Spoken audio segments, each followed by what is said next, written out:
मान्यवर ओडिशार मान्यवर आईन मंत्री एक विवृत्ति प्रदान करछंती जे महाप्रभुंकर संपत्ति खूब शीघ्र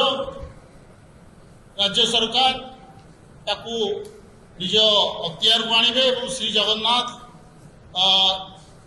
टेम्पल मैनेजमेंट कमिटी को हस्तांतर करेंगे। ए दिगरे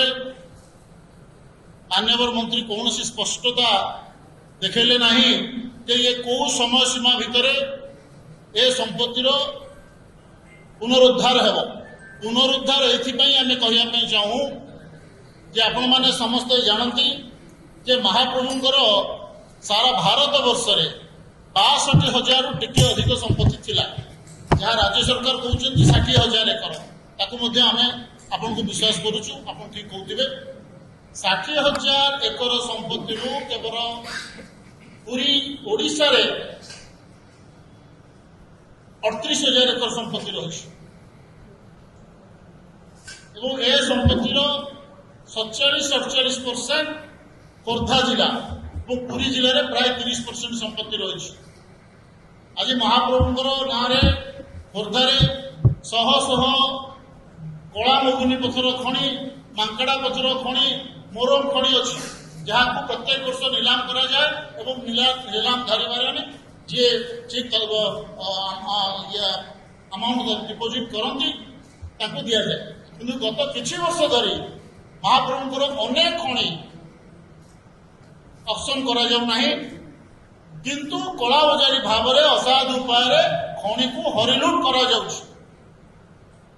मांकड़ा पथर ब्यान करा जायछि किंतु आपण माने समस्त देखुछंती भुवनेश्वर कटक पुरी शह शह मांकड़ा पथर रे घर तैयारी चली मोरम चोरा चालाण चली रास्ता घाट खुलम खोला चली एवं आखि दृश्य भाव में किछि ऑफिसर किछि मोरम खणीर बुहा होता हाइवा ट्रक को जबत करी देखुछंती जे आमे जबत कलु किंतु ए बाबद असाधु उपाय खोद शासक दलर प्रभावशाली नेता को छत्र छाया शह शह कोटी हरिलुट प्रत्येक दिन हो बाबद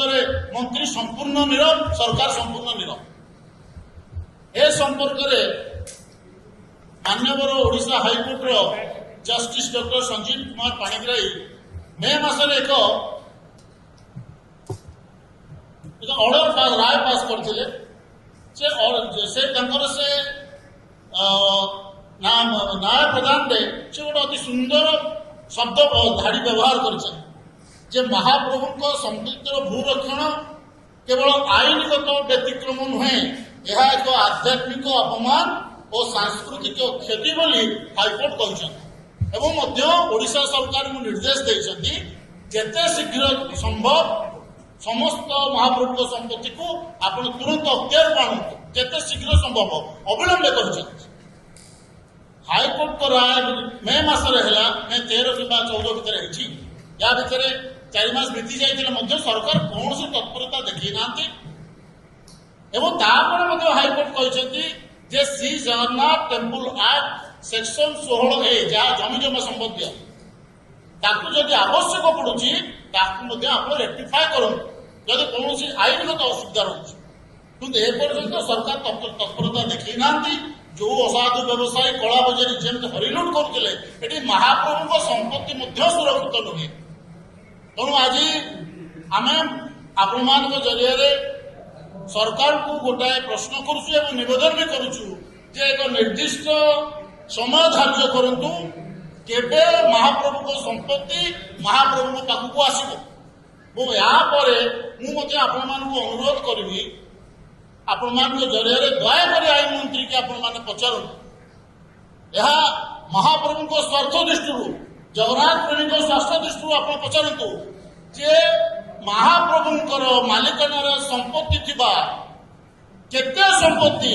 आईन मंत्री परिवार भोग दखल अच्छी जदि अच्छी प्रकाश करंतु जदि नहीं सत्यपाठ जन कहतु जे आमे महाप्रभु संपत्ति खाऊना हो एवं केते राजस्व देइछन्ति मंदिर को यापर आपण मान कांग्रेस भवन यही हल रे आम 30 जुलाई एक प्रेस कॉन्फ्रेंस माध्यम आपको जनईलु केते कड़न पास इश्यू होची से संपर्क रे हमर साथी प्रवक्ता आपन विवरण देबे गोटे धाड़ी रे कहया पई चाहे आमे सेदिन कहथिलु जे 15,000 कड़न पास इश्यू होईची जोथि पई रथयात्रा विभ्राट होला किंतु आज तथ्य संपूर्ण भिन्न जहां से कहले